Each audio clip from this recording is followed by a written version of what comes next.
வணக்கம். இது பார்த்தீங்கன்னா 128வது ஆய்வு. பெண் ஜாதகம். பிறந்த தேதி 11/4/2008 9:35 AM திருப்பூரில் பிறந்திருக்கிறாங்க. இவங்களோடது ஒரு ஜாதக அமைப்பு அப்படின்ற விஷயத்தில் கிரகங்கள் எந்தெந்த அளவில் இருக்குது அப்படின்றத பார்த்துலாம். லக்னம் பார்த்தீங்கன்னா இவங்களுக்கு ஒரு ரிஷப லக்னம் ஆகி சுக்கிரன் உச்சமாக இருக்குது. லக்னத்துக்கு 11ல் அருமையான அமைப்பாக ஒரு உச்சமாக இருக்கு.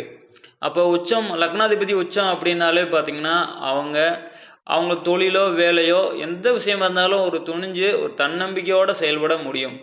ஆனால் அந்த ரிஷப லக்னம் அப்படின்னாலே பார்த்தீங்கன்னா அவங்க ஒரு இப்போ ஒரு பள்ளி பருவம் அப்படின்றதுனாலே அவங்களுக்கான ஒரு வழிகாட்டுதல் எந்த மாதிரி செய்யணும், எந்த மாதிரியான ஒரு விஷயங்களில் ஒரு முன்னேற்றம், ஒரு வாழ்க்கை பாதை, ஒரு லட்சியம் அப்படின்ற விஷயத்த அவங்க கையில் கண்டிப்பாக இப்போ நம்ம கொடுத்துட்டோம்னா கண்டிப்பாக